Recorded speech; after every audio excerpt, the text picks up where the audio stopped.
Hello, it's Nikki. So my question today, as you'll see from the title, but I'll go into a bit more detail as well, is what are you waiting for?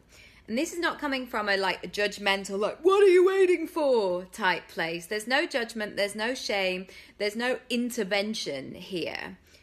It's simply a question and an invitation for you to explore further. On the surface level, we can say many things because sometimes there is a better time. Sometimes there is a better time to get started. You know, when this time last year, when I was heavily pregnant with Luna and it was hot and sweaty in July, it wasn't the perfect time to do something. Like I'd had a really stretching, in all senses of the word, pregnancy. And there was this point this time last year where I just needed her to be out in the world and for her to be safe and for me to be safe. So if you're watching this, do so with your own discernment, where there might be I really don't care what you've got to say, Nikki, because I've got all these things going on. If that's you, absolutely ignore this video. But if you have got a niggle of you knowing it's time to make moves, but yet you're saying things like, I need more time, I need more energy, I need more sleep, I'll do it when I'm a dress size lighter, I'll do it when I've got more money, I'll do it when I know what I'm doing, I'll do it when I just feel better. The invitation for you is to get specific on what are those markers for yourself. So, for example, if you're waiting until you earn more money, how much money do you want to be earning to be able to do that thing? And sometimes it's just simple maths, because more money is so abstract. And if you're watching this and you're a business and a brand, spoiler alert, your salary is not set. Your salary is not set.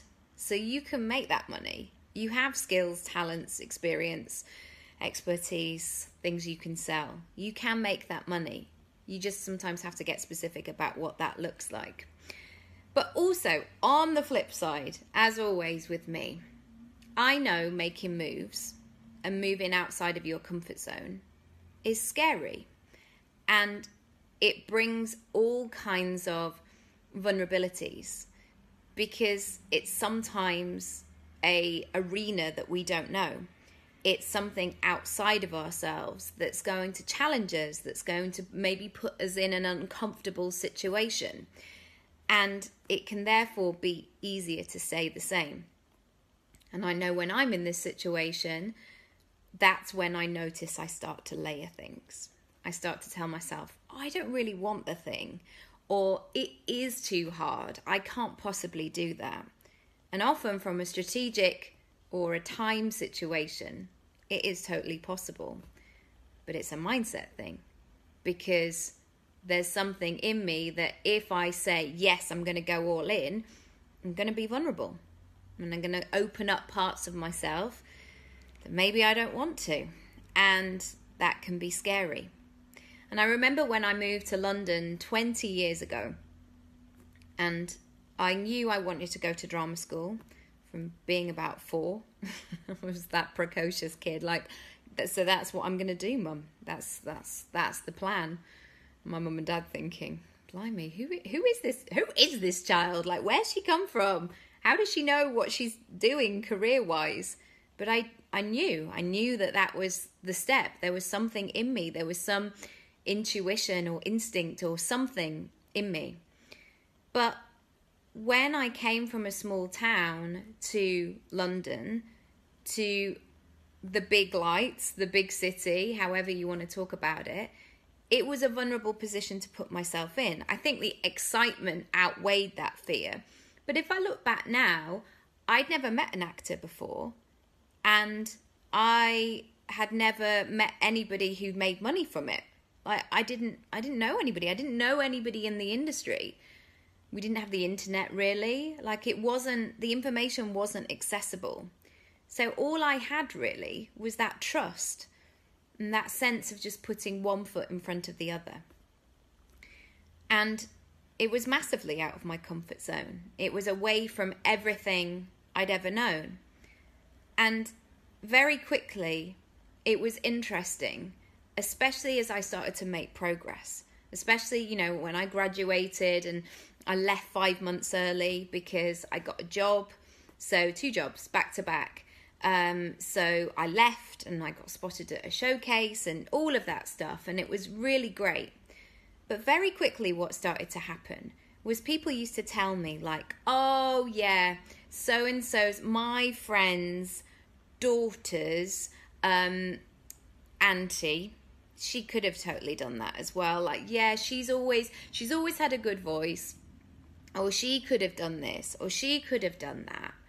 And I get it. Like, things are not always down to talent or one area of your skills. It's actually down to the fact, are you willing to explore what's going on underneath?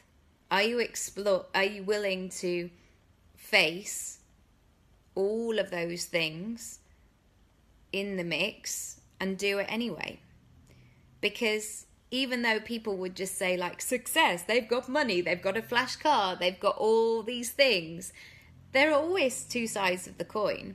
Where there's success, there's probably been a lot of failure. When there's happiness, maybe there's been a lot of sadness or health or illness. You know, I don't feel like anybody gets to just have like a straight, lovely, middle of the road, like, woo, here we go. Everybody has complex things going on underneath, somewhat much more than others. Some situations that are not Instagram friendly. In fact, there's so much that goes on behind the scenes. So my invitation for you today is simply to explore what's going on. So if you're continuously saying, I don't have time to do this, simply explore it a little bit more. How much time do you need? How could you make some moves? Ask yourself those beautiful open questions of how, what, why, and you'll start to maybe think, this could be possible, you know. Maybe I could do that. Maybe I could shift things around. I might not be able to do it every day, but maybe 3 out of 7 days, I could do that. It's simply an invitation to explore and ask you, what are you waiting for? Because we know, given our current times at the moment, there's no guarantee for anything. We don't know what's going to happen. We don't know what's going on. And things are changing really fast. So checking in with yourself and what you need and what you want and what's important to you is a really good use of your time. Because when you can show up in that way, you can help other people and you can do the things that you want to do in the world. I hope that's been useful. I'll see you in a bit. Bye.